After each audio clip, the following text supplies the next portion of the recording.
Good morning my dear student. सफलता by Pawan sir channel में आप लोग का स्वागत है। आज हम लोग ग्रामर का तीसरा पार्ट पढ़ेंगे, जिसमें हम पहले पार्ट में हम लोगों ने जो है ग्रामर और ग्रामर के बारे में ग्रामर के पार्ट के हम लोग पढ़े थे। और आज हम लोग और दूसरे वीडियो हम लोग सेंटेंस पढ़े थे।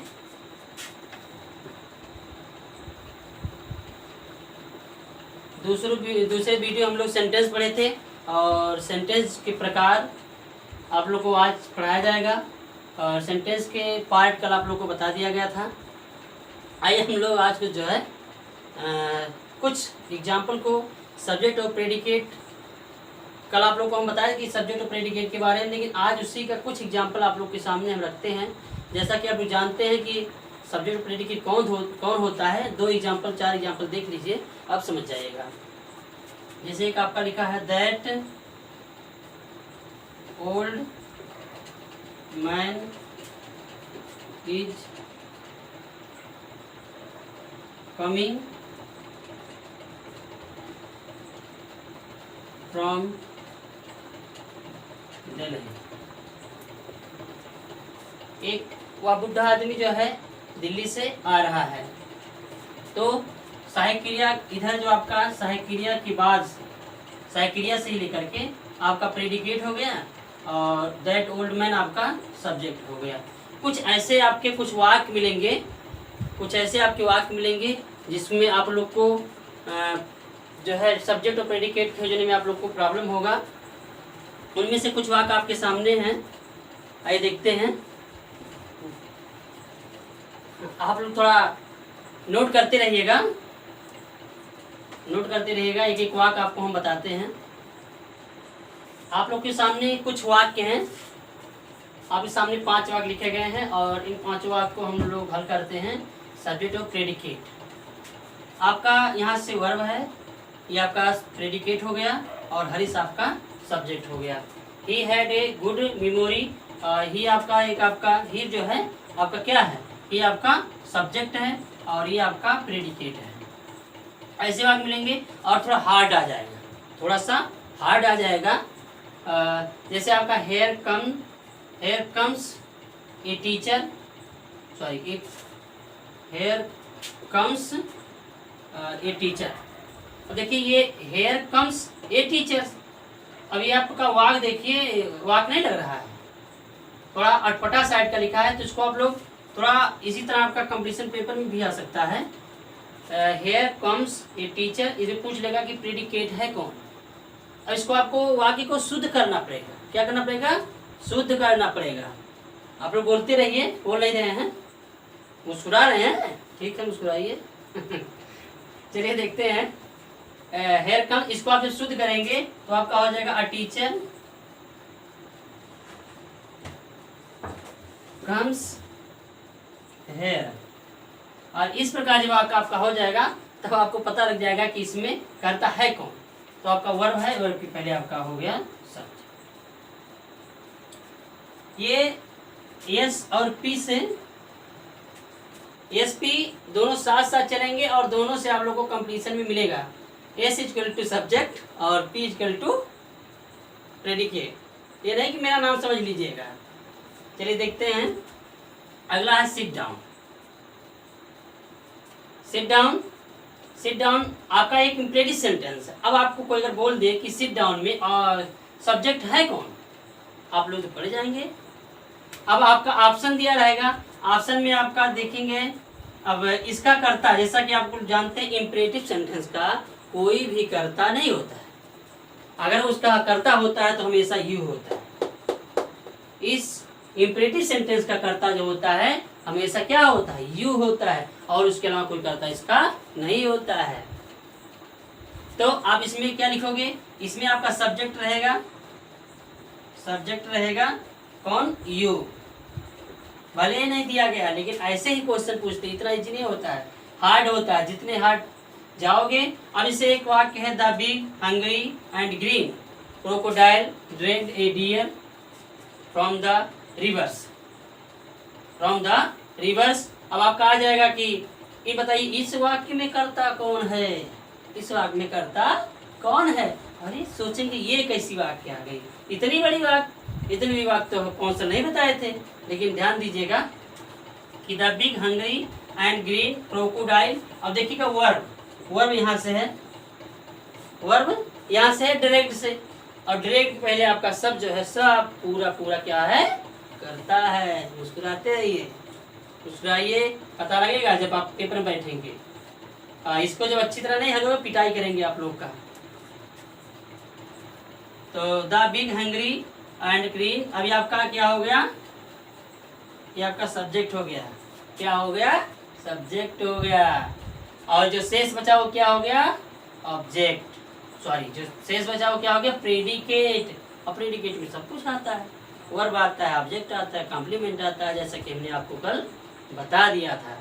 आप लोग इसको नोट कर लीजिए, नोट करके कर लीजिए, जल्दी करिए।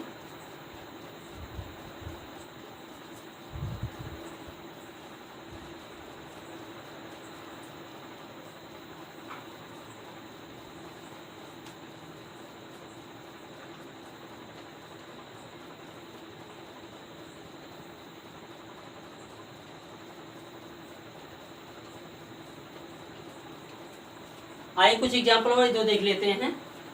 जैसे आपका होगा one of them, one of them is so smart, one of them is so smart. अब बोलेंगे इसमें कौन सा सब्जेक्ट है, इतनी छोटी सी वाक्य है और आपको सब्जेक्ट खोजना होगा। तब बोलेंगे वन, वन कहाँ से आ गया, देम ये भी ऑब्जेक्ट है, वन। अब इसको आप देखेंगे, ये आप हमेशा याद रखें, आपको रूल्स नहीं कोई चीज याद है, कोई रूल्स नहीं, बस इतना याद रखो जहाँ से वर्ब स्टार्ट होता है वही ऑब्जेक्ट होता है, और जो उसके पहले होता है सब क्या होता है, क्या होता है, क्या होता है, सब्जेक्ट। क्या होता है, सब्जेक्ट होता है। और थोड़ा सा एक वाक और,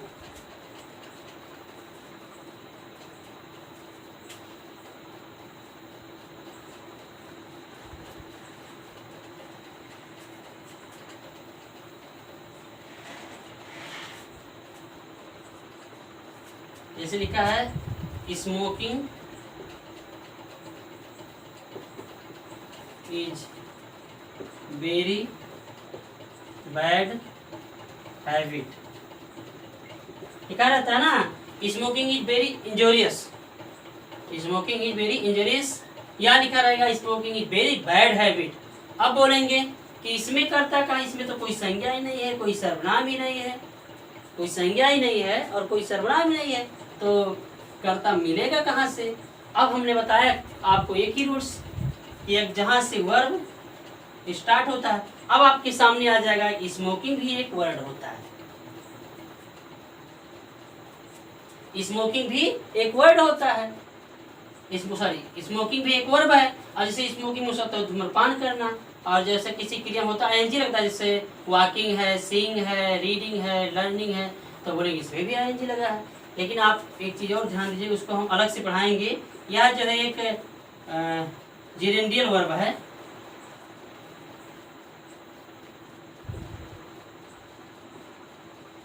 जिरेंडियल वर्ब है,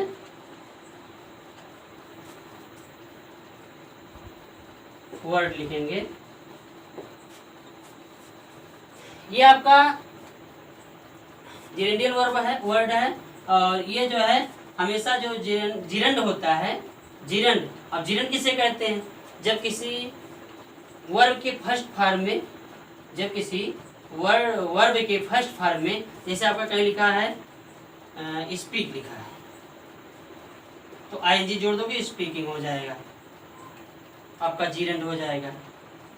तो जिरंड में होता है क्रिया से बनी हुई संज्ञा, क्रिया से बनी हुई संज्ञा, तो आपका ये आपका हो गया क्रिया से बनी हुई संज्ञा। अगर स्मोकिंग में होता है धूम्रपान करना, धूम्रपान करना यहाँ एक आपका सब्जेक्ट हो। जैसे क्या बुरी आदत है, क्या बुरी आदत है, धूम्रपान करना, तो धूम्रपान करना एक आपका क्या हो जाएगा, क्या हो जाएगा, सब्जेक्ट। क्या हो जाएगा, सब्जेक्ट। फिर अगर मान लीजिए इसी प्रकार आपके बहुत सारे एग्जाम्पल हैं, जैसे कोई एग्जाम्पल लिखा हो Ram and Shyam are going to school. अब बोलेंगे इसमें दो नाउन है, राम और श्याम दोनों है। अब आपको रूल्स यूज करना है कि जहाँ से वर्ब स्टार्ट होता है उसके पहले जो आपका सच्चा सब सब्जेक्ट होता है। ठीक, अब आप लोग को शायद समझ चुके होंगे, इतना काफ़ी है। और अब आप लोग को हम सेंटेंस के, अभी आपको सेंटेंस के पार्ट पढ़ रहे थे, सेंटेंस के जो दो पार्ट है उसके बारे में हम लोग अध्ययन कर रहे थे। यस और पी, यस और पी, प्रेडिकेट और सब्जेक्ट, यस और पी सब्जेक्ट और प्रेडिकेट। अब हम लोग टेंस के बारे में, सेंटेंस के काइंड्स के बारे में अध्ययन करेंगे। आइए हम लोग उसके काइंड्स को देखते हैं।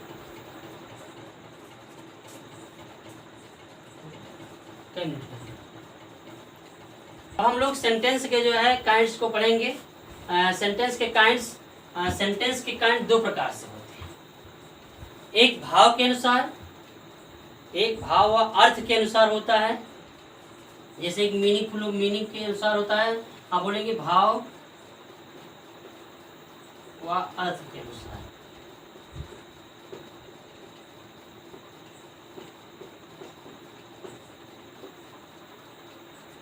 भाव और अर्थ के अनुसार, जैसा कि आप लोग पढ़ चुके हैं कि वाक्य 5 प्रकार के होते हैं। कितने होते हैं?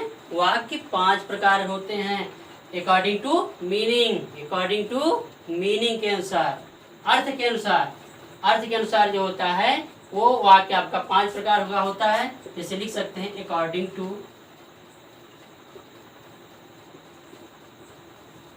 अकॉर्डिंग टू मीनिंग के अनुसार वाक्य 5 प्रकार के होते हैं। अकॉर्डिंग टू मीनिंग, वाक्य के सॉरी अर्थ के अनुसार वाक्य 5 प्रकार के होते हैं। कितने होते हैं? 5 प्रकार के वाक्य होते हैं। आप लोग 5 पढ़े हैं, और लेकिन किसके अनुसार होता है? वो अर्थ के अनुसार होता है, अर्थानुसार होता है। आपका पहला होगा असर्टिव सेंटेंस।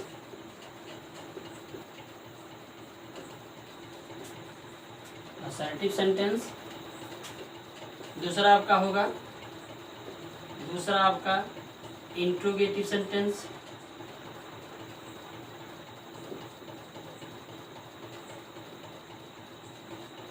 तीसरा आपका होगा इम्परेटिव सेंटेंस।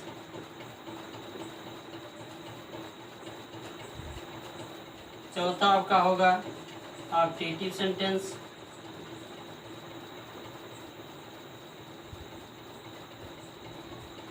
पांचवा आपका होगा एक्सक्लामेटरी सेंटेंस।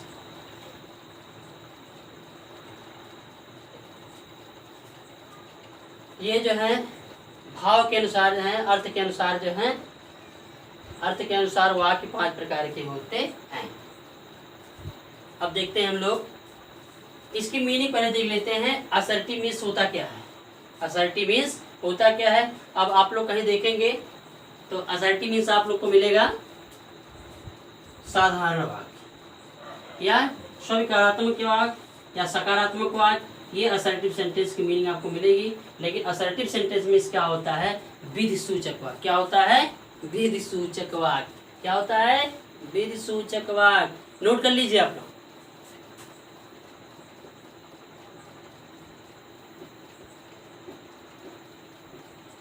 विधि सूचक वाक्य। इंट्रोगेटिव, प्रश्नवाचक वाक्य। और ये का होता आदेश,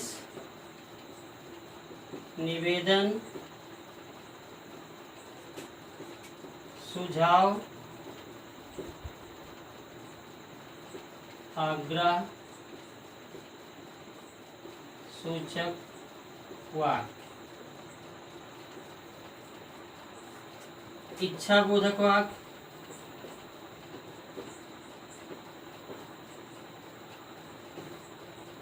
लास्ट होता है विस्मयादि बोधक वाक्य। विस्मयादि बोधक वाक्य, विस्मयादि बोधक वाक्य। आप लोग इसे नोट कर लीजिए और फिर इसके बारे में एक एक करके थोड़ा इसकी डीपली जानकारी आप लोग को देते हैं। नोट कर लीजिए सभी लोग।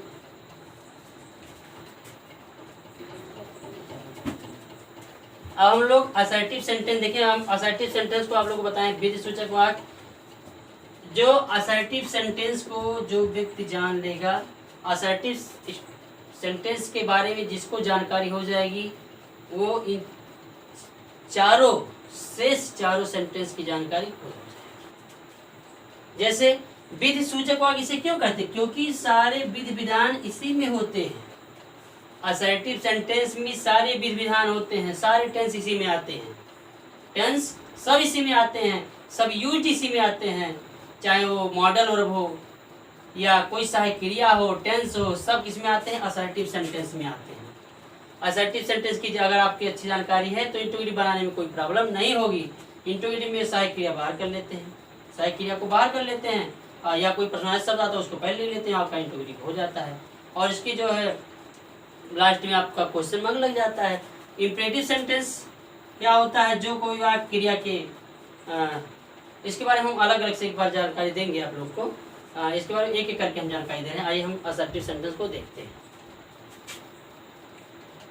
असर्टिव सेंटेंस को दो भागों में बांटा गया है। एक बोलते हैं अफर्मेटिव और एक बोलते हैं निगेटिव। निगेटिव सेंटेंस और असर्टिव के दो भाग, अफर्मेटिव और निगेटिव सेंटेंस। सकारात्मक इसको बोलते हैं स्वीकारात्मक या सकारात्मक वाक्य या सकारात्मक वाक्य, अर्थात इसमें अफर्मेशन का भाव प्रस्तुत होता है और निगेशन, इसमें निगेशन का, इसमें नकारात्मक बोलते हैं। क्या बोलते हैं? नकारात्मक वाक्य। क्या बोलते हैं? नकारात्मक वाक्य। देखिए इसमें आपका नॉट रहेगा, नेबर रहेगा, मतलब इसमें जो आपके निगेशन भाव वाले जो वर्ड होते हैं उसमें यूज रहेगा, तो आपको निगेटिव सेंटेंस की वाक्य होगी। और इसके बारे में हम लोगों को अलग बताएंगे। इंट्रोगेटिव का बता ही दिए हैं। इंट्रोगेटिव जो वाक्य होता है उसके बारे में देखेंगे। आपका ये तीन प्रकार का होता है। एक होता है डायरेक्ट इंट्रोगेटिव और एक होता है इनडायरेक्ट इंट्रोगेटिव। इनडायरेक्ट इंट्रोगेटिव और एक होता है टैग इंट्रोगेटिव।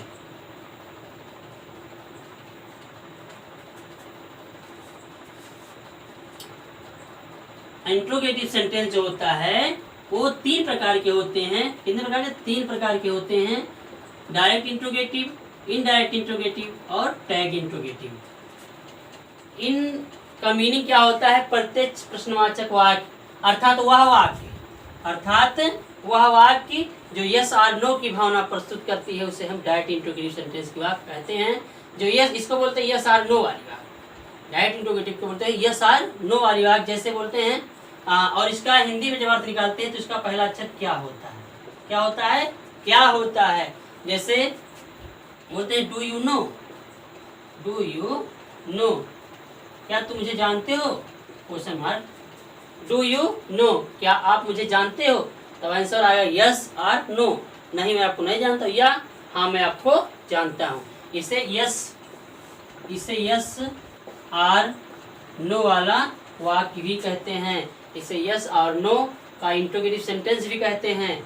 दूसरा आता है इनडायरेक्ट इंट्रोगेटिव सेंटेंस। इसे WH वाली फैमिली की वाक्य कहते हैं। Indirect sentence, indirect interrogative sentence जो होता है वो WH फैमिली होती है। जैसे यही वाक्य है do you know, do you know, आप मुझे क्यों नहीं जानते? सॉरी, डू यू नो, क्या आप मुझे जानते हैं? तो आपका ही हो जाएगा डायरेक्ट इंट्रोगेटिव। इसी के पहले अगर कोई फैमिली अर्थात WH वाली फैमिली अर्थात व्हाट, व्हाई, व्हेन, व्हेन ये कहीं आ जाए, जैसे लिखा हो कि व्हाई,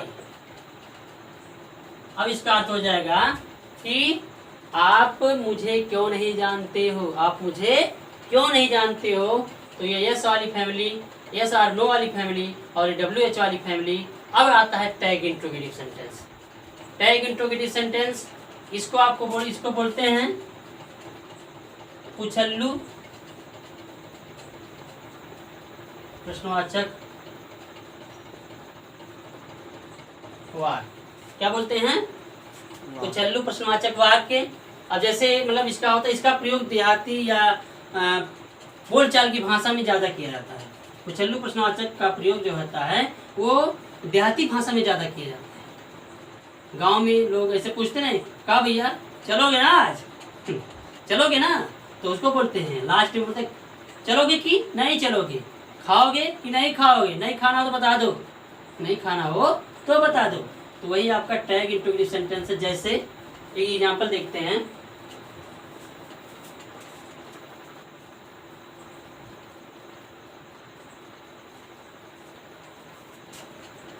जैसे लिखा है आज विद्यालय जाओगे कि नहीं जाओगे। जैसे लिखा है कि you will go to school, और लिखा हो you will not go to school.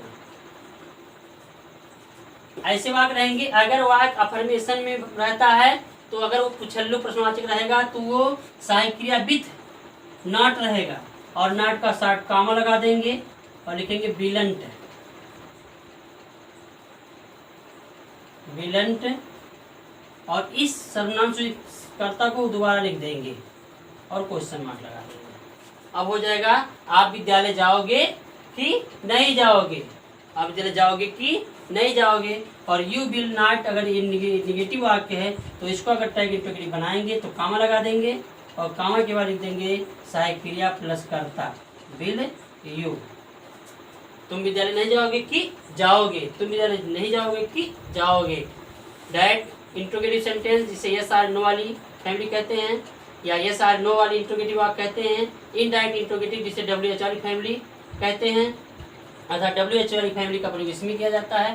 Tag interrogative जिसके वाक्य के अंत में कि नहीं या कि प्लस क्रिया रहती है, जिस वाक्य के अंत में कि नहीं या कि प्लस क्रिया होती है उसे हम टैग इंट्रोगेटिव सेंटेंस कहते हैं। अब आता है इंपरेटिव सेंटेंस। इंपरेटिव सेंटेंस जो होता है उसमें 3 प्रकार के वाक्य बताए हैं कि आदेश आता है, निवेदन और सुझाव, आग्रह सूचक वाक्य कहते हैं।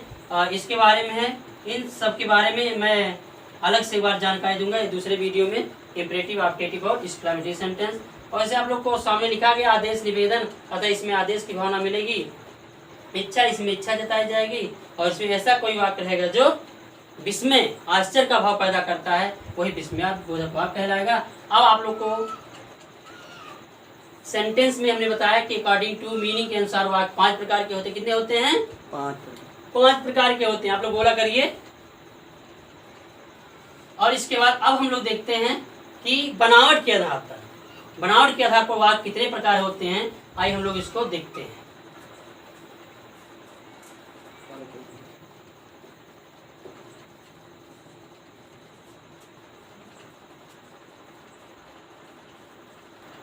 सेंटेंस की हमने जो है प्रकार देखा किसके अनुसार, उसके मीनिंग के अनुसार, उसके अर्थ के अनुसार। और एग्जाम्पल में आप लोग को हम एक मतलब जो 5 सेंटेंस बताए हैं उसका एक एग्जाम्पल आपको हम आगे इसकी जो है डीपली जानकारी देंगे। एक एक जो चाहे वो असर्टिव हो, इंट्रोगेटिव हो और इम्परेटिव हो, ऑप्टेटिव हो और एक्सक्लेमेटरी है। इन 5 सेंटेंस का मैं 1 बाय 1 करके एक डीपली जानकारी दूंगा और आप लोगों को मैं बताऊंगा और उसकी पूरी जानकारी दिया जाएगा आपको अगले वीडियो में। आइए हम लोग देखते हैं। अभी आप लोग पढ़े थे अर्थ के अनुसार, अब हम लोग स्ट्रक्चर के अनुसार पढ़ेंगे। स्ट्रक्चर के अनुसार, अकॉर्डिंग टू स्ट्रक्चर।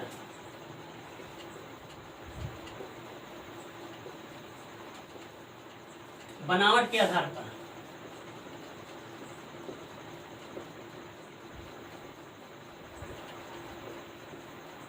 बनावट के आधार पर वाक्य जो होता है 3 प्रकार के होते हैं। बनावट के आधार पर वाक्य 3 प्रकार के होते हैं। आपका वो वाक्य है, पहला आपका है सिंपल सेंटेंस,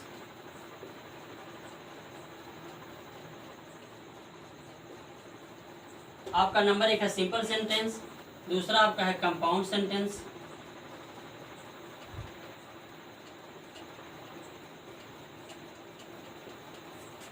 तीसरा आपका है कॉम्प्लेक्स सेंटेंस।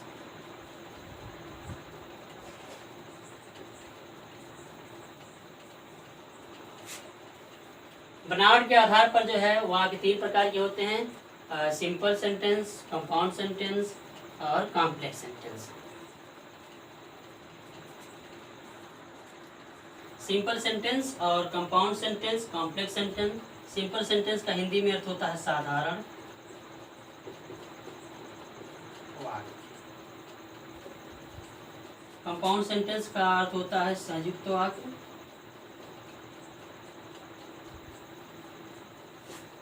और ये आपका होता है मिश्रित वाक्य।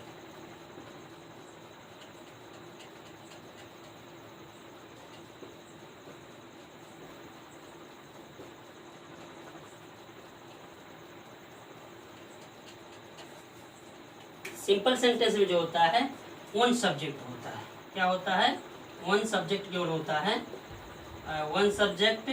और इसमें एक या एक से अधिक क्रिया हो सकती है लेकिन कर्ता एक ही रहेगा। मतलब एक से अधिक क्रिया हो सकती है लेकिन कर्ता एक रहेगा, वो सिंपल सेंटेंस की बात रहेगी। जैसे ये लिखा हो कि Ram eats a mango, Ram eats a mango, Ram आम खाता है, ये साधारण वाक्य है।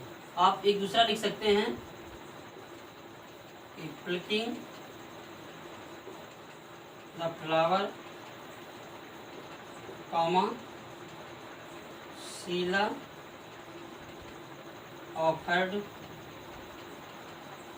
The lord Shiva. Ram eats a mango, मैंने बोला कि वन सब्जेक्ट होगा और क्रिया एक से अधिक भी हो सकती हैं। Ram eats a mango, Ram आम खाता है। Plucking the flower, Sheela offered the lord Shiva. जैसे शीला जो है फूल को तोड़ करके भगवान शिव को अर्पित करती है या अर्पित की, तो ये कर्ता एक है और लेकिन क्रियाएं दो हैं। लेकिन कंपाउंड सेंटेंस हम लोग देख लेते हैं। कंपाउंड सेंटेंस में 2 वाक्य रहेंगे और 2 कर्ता भी है। 2 वाक्य और 2 कर्ता रहेगा, लेकिन वो एक दूसरे के ऊपर डिपेंड नहीं होते हैं। 2 कर्ता भी हो सकता है, 1 कर्ता भी हो सकता है, लेकिन वाक्य 2 रहेंगे और दोनों जो है किसी के कंजक्शन से जुड़े रहेंगे। जो आपका कंपाउंड सेंटेंस है उसमें जो है 2 वाक्य रहेगा और कर्ता एक भी हो सकता है और वाक्य 2 रहेगा, और वो किसी कंजक्शन से एक दूसरे को जोड़ के रखेंगे, किसी कंजक्शन को एक दूसरे से जोड़ कर रखेंगे। और कॉम्प्लेक्स सेंटेंस जो होता है एक वाक्य दूसरे पर निर्भर होती है। कॉम्प्लेक्स सेंटेंस में ये पहली वाक्य है, पहली वाक्य दूसरी वाक्य पे या दूसरी वाक्य पहले पे निर्भर होता है। जैसे एग्जाम्पल हम लोग समझेंगे तो आपको जानकारी होगी। जैसे वह बीमार है, शी इज इल, वह बीमार है, she will not go to school. वह बीमार है और वह विद्यालय नहीं जाएगी। अब ये 2 वाक्य हैं, जब इसको एक जोड़ेंगे किसी कंजक्शन से तो कंपाउंड सेंटेंस हो जाएगा। जैसे इसी में लिख देंगे कि सी इज इल, शो जोड़ देंगे so, she is ill so, she will not go to school, वह बीमार है इसलिए वह विद्यालय नहीं जाएगी। इसमें अगर ये भी वाक्य स्वतंत्र है और ये भी वाक्य अपने आप में स्वतंत्र है, कोई वाक्य एक दूसरे पर निर्भर नहीं है। सी इज इल, वह बीमार है और वह विद्यालय, अगर मान लीजिए इस वाक्य को हम हटा दे रहे हैं, वह विद्यालय नहीं जाएगी, कोई प्रभाव पड़ा? कोई दूसरा वाक्य मांग रहा है, मतलब जब दूसरा वाक्य मांग लेगा, पहला वाक्य बोलने के बाद, पहला वाक्य लिखने के बाद ये दूसरा वाक्य मांगता है तो मिश्रित वाक्य क्या कहलाएगा? मिश्रित वाक्य कहलाएगा। क्या कहलाएगा? मिश्रित वाक्य कहलाएगा। लेकिन अगर कोई दूसरे पर निर्भर नहीं होते तो कंपाउंड सेंटेंस होता है। आइए हम लोग मिश्रित वाक्य का एक एग्जाम्पल देखते हैं।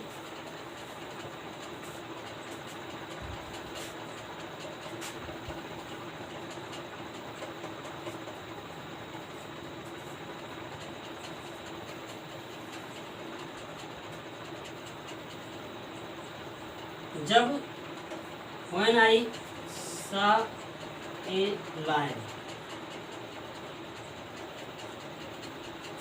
जब मैं एक शेर देखा। अब बताइए, जब मैं एक शेर देखा, अर्थात जब मैं एक शेर देखा। अब देखो कह रहा कि आगे क्या हुआ, मतलब यही क्वेश्चन बन रहा है, तब क्या हुआ। जब मैं शेर देखा, अब एक वाक्य है एक, लेकिन इसको दूसरे वाक्य की आवश्यकता पड़ रही है। तब जब दूसरे वाक्य की आवश्यकता पड़ेगी तो मिश्रित वाक्य हो जाएगी। when I saw a lion, comma लगा देंगे तब, क्योंकि when के साथ तब की अनुमति नहीं लिखी जाती है। तो when I saw a lion, I फिर लिख देंगे I ran away, I ran away। इस प्रकार आपका जो है सेंटेंस के जो है स्ट्रक्चर के अनुसार वाक्य तीन प्रकार के होते हैं: simple sentence, compound sentence, complex sentence. ये जो है कोऑर्डिनेटिंग कंजंक्शन से और ये सबऑर्डिनेटिंग कंजंक्शन से जुड़ते हैं। लेकिन इसमें जो होता है इसको मिश्रा जी की इवन जोड़ी कहते हैं। अर्थात ये बोलते हैं कि एक वाक्य दूसरे पर निर्भर होती है, अर्थात बिना एक दो वाक्य ये जो है मिश्रित कॉम्प्लेक्स सेंटेंस नहीं बनते हैं। कंपाउंड सेंटेंस दो या दो से अधिक वाक्य रहते हैं, लेकिन एक दूसरे पर निर्भर नहीं होते हैं, ये अपने आप में स्वतंत्र होते हैं। जब किसी कंजंक्शन से जोड़ दिया जाता है तो ये कंपाउंड सेंटेंस का रूप ले लेते हैं। सिंपल सेंटेंस में एक कर्ता और एक कर्ता होने के बाद दो क्रिया या एक क्रिया रहती है, वो आपका सिंपल सेंटेंस होता है। आपके सामने एग्जांपल है, आप इसको नोट कर लीजिएगा। आज हम लोग ये पर अपना वीडियो समाप्त करते हैं। कल हम लोग जो है आप लोग फिर वीडियो बना आप लोग को देंगे, ये प्रोवाइड करेंगे आपको ये वीडियो। और अब आपका सेंटेंस जो आपका ग्रामर के 3 पार्ट थे, लेटर, वर्ड और सेंटेंस, ये तीनों खत्म हो गए हैं। अब हमको अभी आप लोग पढ़ रहे थे कि वाक्य के प्रकार, हम लोग देखते हैं जो पार्ट ऑफ स्पीच के बारे में हम लोग कल अध्ययन करते हैं। जय हिंद।